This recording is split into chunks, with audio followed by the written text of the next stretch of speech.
for crying out loud. Yes. So we have. Good morning and happy filing day.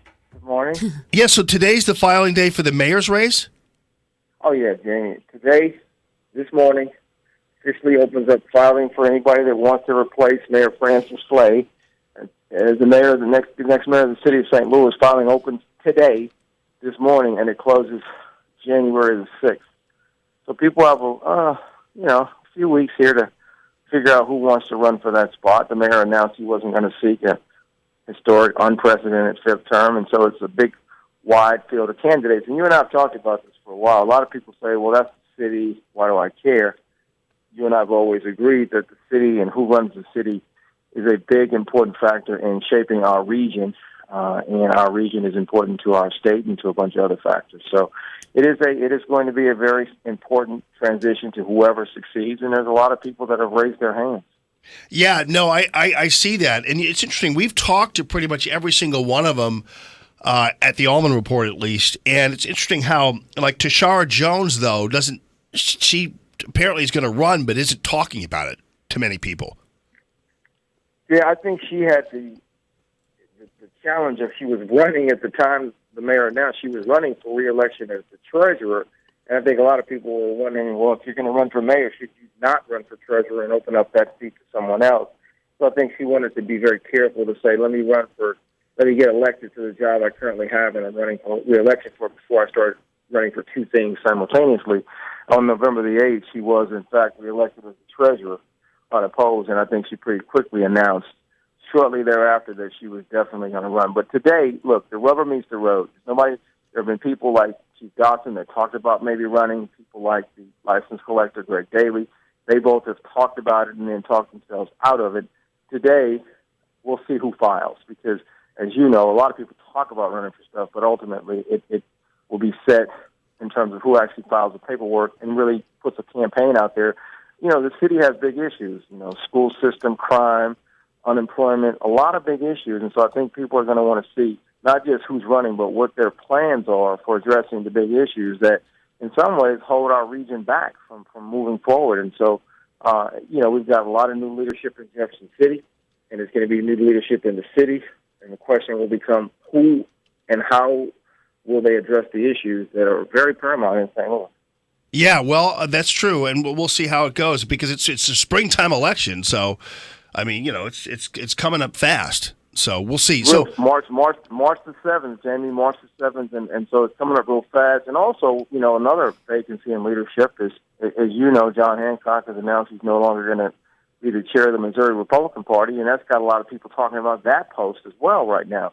Who will ascend? Who in the era of a new governor and a new supermajority legislature, who steps into that spot? So there's a lot of, even though we're post the big election, there are a lot of political conversations that are going to play out over the next few weeks that are going to be very important as we move into 2017. So who's being mentioned as the new head of the GOP?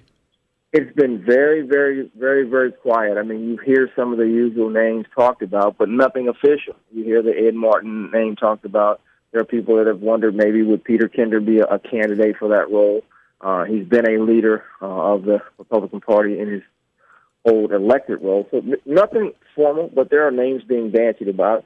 I think people may want to wait and see what the new governor thinks and give him, since we've got a Republican governor now who in effect would be the head of the party, maybe give him some bandwidth to talk to people and come out with some of his perspectives. But I think it's an interesting time because that role will sort of be the person that shapes the party moving into 2018 for what will be a significant battle to try to defeat or unseat Karen McCaskill. So it's an important role. It's not as public as the governor or key legislative leadership, but it's an important role in shaping the party and preparing for the 2018 election cycle.